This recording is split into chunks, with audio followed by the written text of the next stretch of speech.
नमस्कार, आप सभी का स्वागत है। आप सभी दिल्ली सल्तनत पढ़ रहे हैं और दिल्ली सल्तनत के अंतर्गत आज आप पढ़ेंगे साहित्य। साहित्य के अंतर्गत जितने भी साहित्य और साहित्यकार हैं दिल्ली सल्तनत के अंतर्गत, उन्हें आप पढ़ेंगे। एक एक क्वेश्चन को ध्यान से पढ़िएगा। ये सारे क्वेश्चन जो हैं आपके एग्जाम में बराबर आते हैं, चाहे जिस परीक्षा में आप बैठते हो। ठीक है, तो चलिए पहला क्वेश्चन आपके सामने रखेंगे। किताब उल हिंद रचना के प्रसिद्ध लेखक का नाम था, तो ये अलबरूनी थे। इनकी दो प्रमुख पुस्तकें थी, एक आपके सामने है ही और दूसरी प्रमुख पुस्तक थी तहकीक ए हिंद। ये किताब जो है किताब उल हिंद, इससे जो है तत्कालीन भारतीय सामाजिक सांस्कृतिक व्यवस्था पर विशेष विवरण प्राप्त होता है। और ये अब बात कर लें थोड़ा सा अलबरूनी की, तो ये अरब से आने वाले यात्रियों में प्रमुख था। और अलबरूनी की अगर बात करें, इसका वास्तविक नाम ये अलबरूनी नहीं था, बल्कि इसका वास्तविक नाम था अबू रिहान। ये था इस क्वेश्चन का डिटेल। अगला क्वेश्चन, अमीर खुसरो का जन्म हुआ था, तो इनका जन्म जो है एटा में हुआ था और एटा आपका उत्तर प्रदेश में है। ठीक है, इसका वास्तविक नाम क्या है, तो अबुल हसन यामुनुद्दीन खुसरो। और इसका नाम इतना लंबा है इसलिए इसे कहा जाता है अमीर खुसरो। इसका जन्म जो है 1253 ईस्वी में हुआ था। अगर हिजरी की बात करें तो ये 651 हिजरी होगी।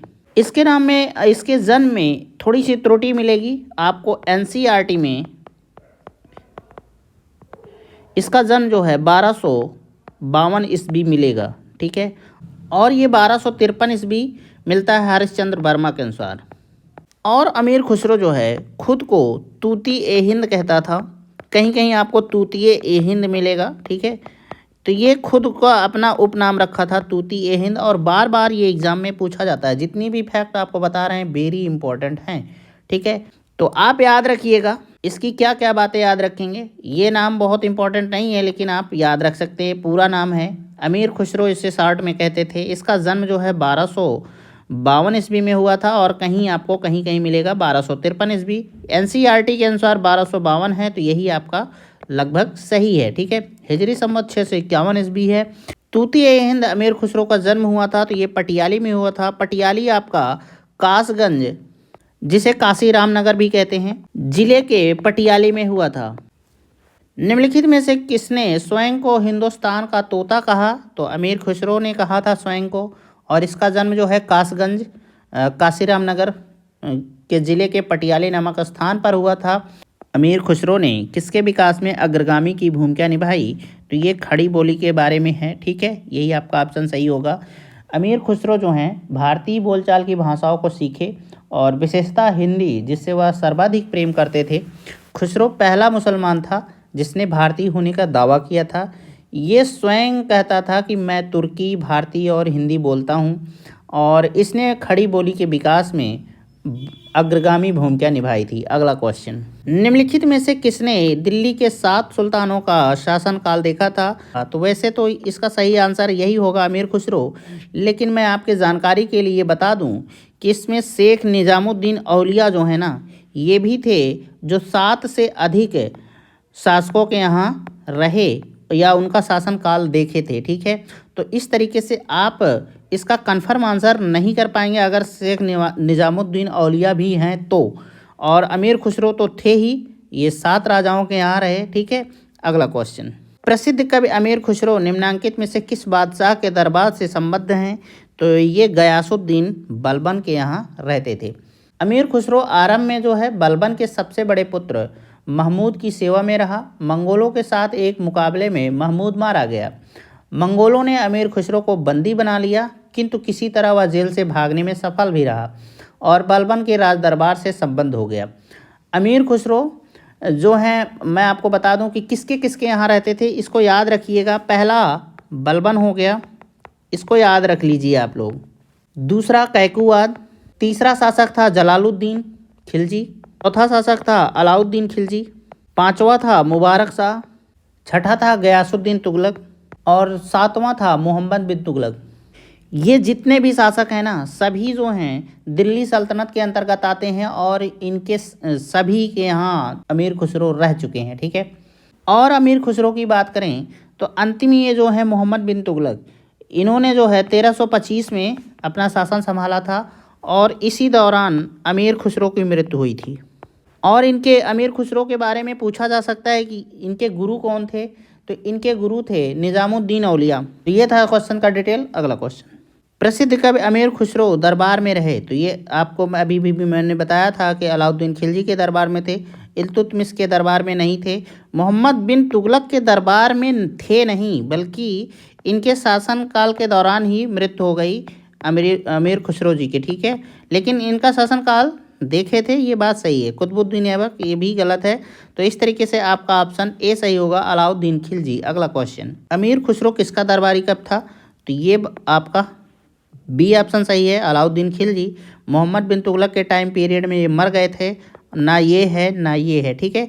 अगला क्वेश्चन, अमीर खुसरो निम्नलिखित में से किसके शासनकाल से संबंधित थे, तो अलाउद्दीन खिलजी के शासनकाल से संबंधित है। अगला क्वेश्चन, अमीर खुसरो एक थे, तो ये कवि भी थे, इतिहासकार भी थे, संगीतज्ञ भी थे, इस तरह से ये तीनों थे, ठीक है। और इन्होंने अपना उपनाम तूतीय हिंद नाम दिया था, ठीक है। अगला क्वेश्चन, नई फारसी काव्य शैली सबक ए हिंदी अथवा हिंदुस्तानी शैली के जन्मदाता थे, तो अमीर खुसरो जी थे। जैसा कि आप सभी जानते हैं कि हिंदी खड़ी बोली का जनक जो है अमीर खुसरो को माना जाता है। नई फारसी काव्य शैली सबक ए हिंदी या हिंदुस्तानी शैली का जन्मदाता भी अमीर खुसरो ही थे।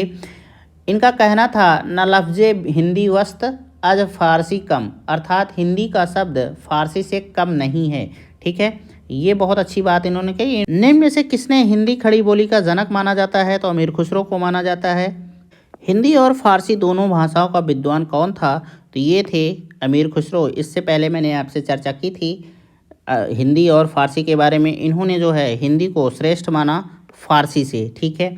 इन्होंने अपनी एक बात कही थी कि ना लफ्ज़े हिंदी वस्त अज फारसी कम, अर्थात हिंदी का शब्द जो है फारसी से कम नहीं है।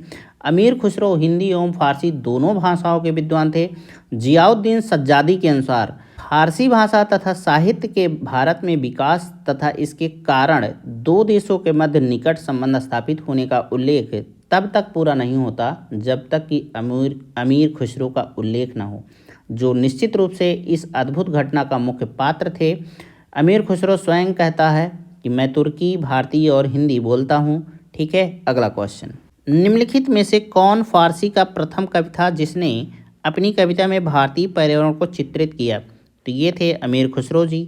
अमीर खुसरो जी के बारे में बता चुका हूँ कि ये प्रसिद्ध कवि निज़ामुद्दीन औलिया के शिष्य थे और नई फारसी काव्य शैली सबक ए हिंदी या हिंदुस्तानी शैली के जन्मदाता थे। अमीर खुसरो स्वयं को तूती-ए हिंद अथवा हिंदुस्तान का तोता कहते थे। अमीर खुसरो के रचनाओं का महत्वपूर्ण तत्व भारतीय पर्यावरण के इर्द गिर्द रचनाओं का आविष्कार था, ठीक है। अगला क्वेश्चन, निम्न कथनों पर विचार कीजिए। हिंदू देवी देवताओं तथा मुस्लिम संतों की प्रशंसा में रचित गीतों का संग्रह किताब ए नौरस इब्राहिम आदिल शाह द्वितीय द्वारा लिखा गया था, ये बात सही है। भारत में कव्वाली से जानी जाने वाली संगीत शैली के प्रारंभिक रूप के आरंभकर्ता अमीर खुसरो थे, तो ये भी बात सही है। तो इस तरीके से आपका ऑप्शन सी सही होगा, दोनों सही है, एक और दो। और मैं बता दूं कि ये किताब ए नौरस जो है ना, आदिल शाह ने तो किया ही था और इसने एक नौरस नगर की स्थापना भी की थी, नौरसपुर की, और इसे अपनी राजधानी भी बनाया था। और ये आप बात अच्छे से जान लीजिए, दिमाग में डाल लीजिए कि भारत में कव्वाली नामक संगीत शैली जो है प्रारंभिक रूप से आरंभ करता, इसके शुरुआती करता जो थे अमीर खुसरो थे। कभी भी आपके बारे में ये पूछा जाए कव्वाली की शुरुआत किसने की, तो आप कह सकते हैं कि अमीर खुसरो। अगला क्वेश्चन, तबकात ए नासरी का लेखक कौन है, तो ये हैं मिनहाज उस सिराज, ठीक है। ये एक ग्रंथ है जो सुल्तान नसरुद्दीन को समर्पित है। ये ग्रंथ जो है 23 अध्यायों में है और इसका अनुवाद जो है जी रावर्टी ने अंग्रेजी में किया था। और इसी पुस्तक में जो है मोहम्मद गोरी के भारत विजय का प्रत्यक्ष वर्णन मिलता है। तो ये तबकात ए नासरी पुस्तक जो है काफ़ी इम्पोर्टेंट है।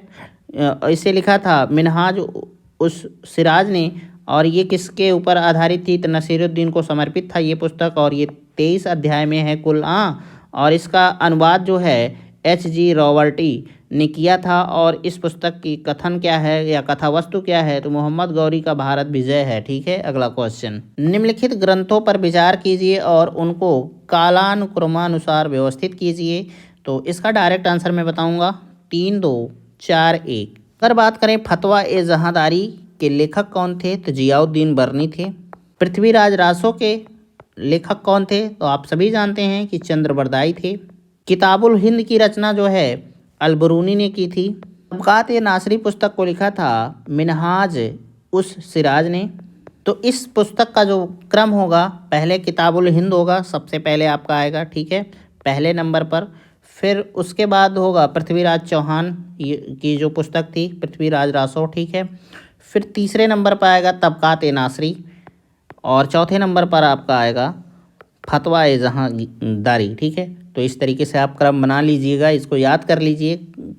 अगला क्वेश्चन, निम्न भाषाओं में से किस भाषा को दिल्ली सुल्तानों ने संरक्षण प्रदान किया, तो ये फारसी था।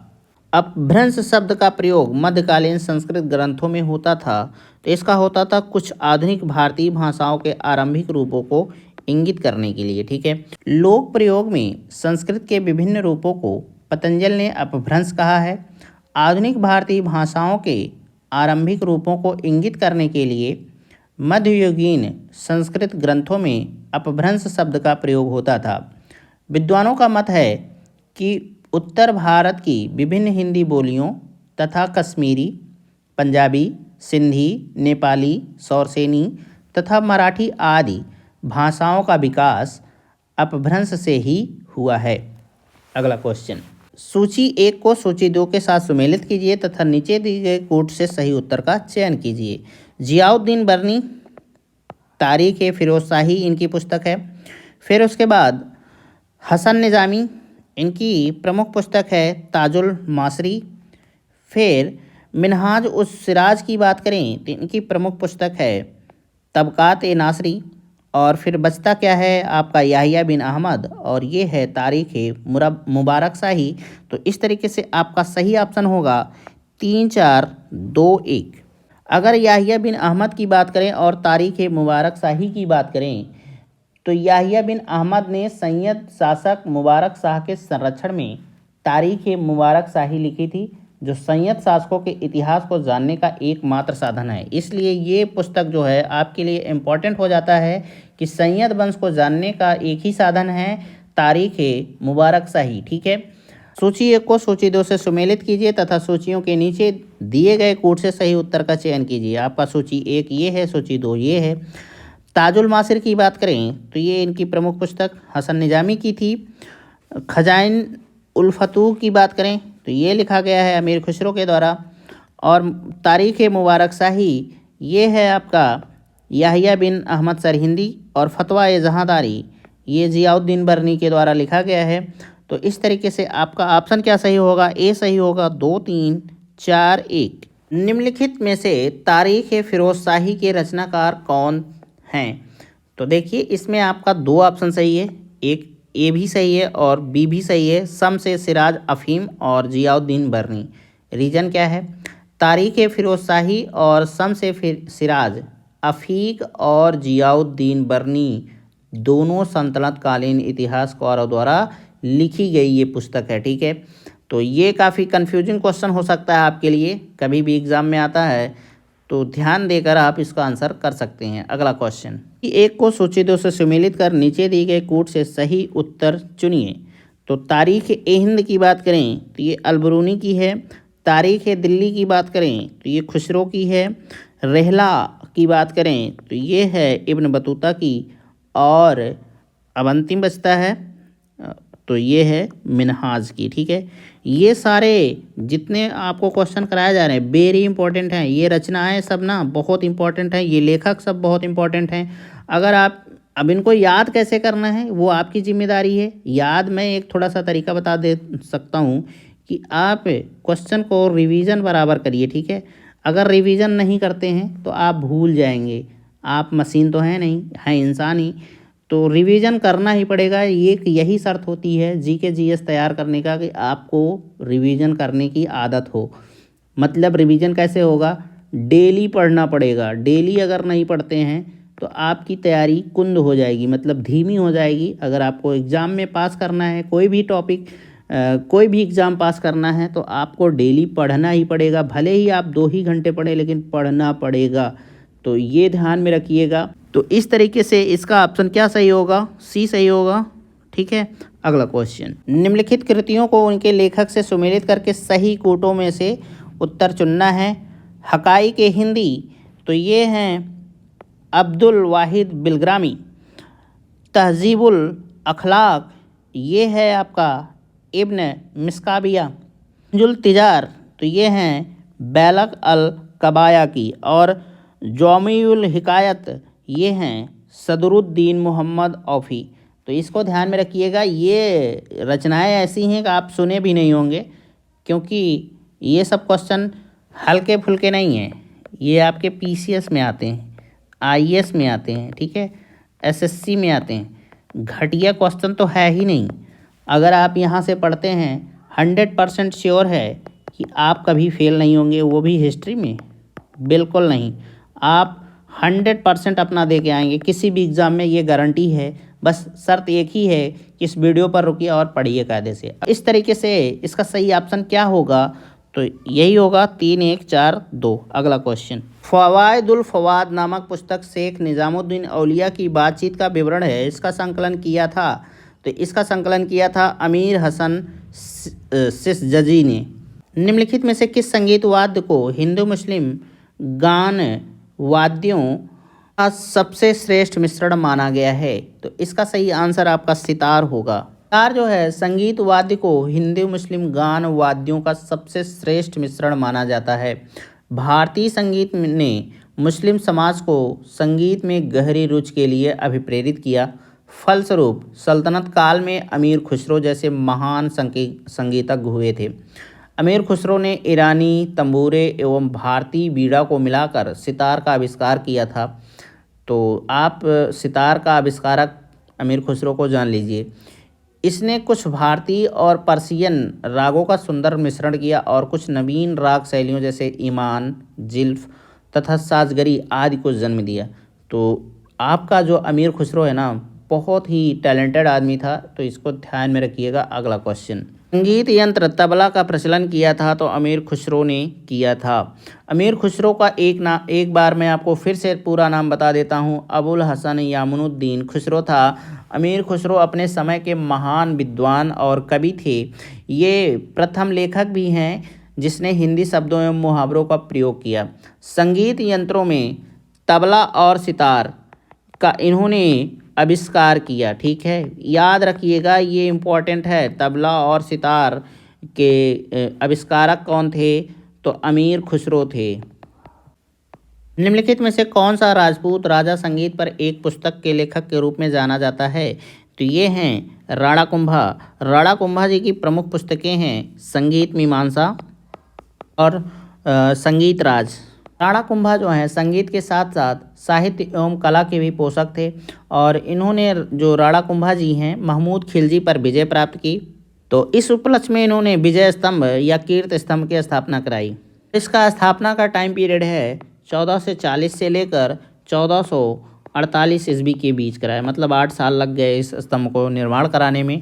अगला क्वेश्चन, निम्नलिखित में से कौन सा युग में सुमेलित है? तो इसका युग में एक ही सुमेलित है, यही वाला आपका। ठीक है, पुंडरीक विट्ठल जो है रागमाला का रचना किया था।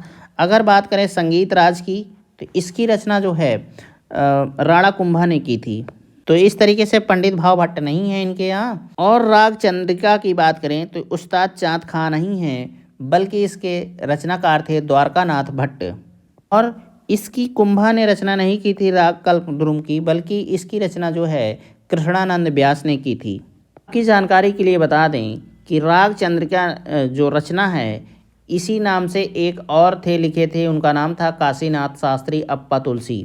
तो इस तरीके से आपको राग चंद्रिका 2 लोगों का रचना है, एक तो है नाथ भट्ट की और दूसरी है काशीनाथ शास्त्री अप्पा की। ठीक है, अगला क्वेश्चन, एक को सूची 2 से सुमेलित कीजिए तथा सूचियों के नीचे दिए गए कूट से सही उत्तर का चयन कीजिए। एक तरफ आपका ग्रंथ है, दूसरी तरफ उसके रचयिता हैं। रागमाला की अगर हम बात करें तो इसे लिखा था पुंडरीक विट्ठल ने। और रस कौमुदी की बात करें तो श्रीकंठ ने लिखा था। राग विबोध की बात करें तो ये थे सोमनाथ जी। और चतुर्दंडी प्रकाशिका के लेखक हैं वेंकट रमन। तो इस तरीके से आपका ऑप्शन ए सही होगा, 3 4 1 2। दिल्ली का वह सुल्तान जिसने अपने संस्मरण लिखा था, तो वो सुल्तान था फिरोज तुगलक। और ये अपना संस्मरण लिखा था फुतूहात ए फिरोज शाही नाम से। पुस्तक का लिखने का उद्देश्य इनका यही था कि ये खुद को जो है आदर्श मुसलमान शासक सिद्ध करना चाहते थे, बस एक ही बात थी। दोस्तों इस तरीके से आज की क्लास जो है आपकी एंड होती है। अगला क्लास जो है आपको स्थापत्य से मिलेगा, ठीक है, स्थापत्य एवं कला। और इसमें कुछ विविध प्रकार के भी क्वेश्चन आपको मैं जोड़ के दूंगा। विविध मतलब ऐसे टॉपिक जहाँ से कुछ निश्चित नहीं होता है, लेकिन कुछ अलग प्रकार के क्वेश्चन आपको दिल्ली सल्तनत के अंतर्गत मिलेंगे। और ये दिल्ली सल्तनत का अंतिम वीडियो भी होगा। अगर आपको इस वीडियो से थोड़ा भी लाभ होता है तो आप चैनल को सब्सक्राइब कर सकते हैं, शेयर कर सकते हैं, लाइक कर सकते हैं। तो चलिए नेक्स्ट वीडियो में जल्द ही मिलेंगे। नमस्कार, जय हिंद।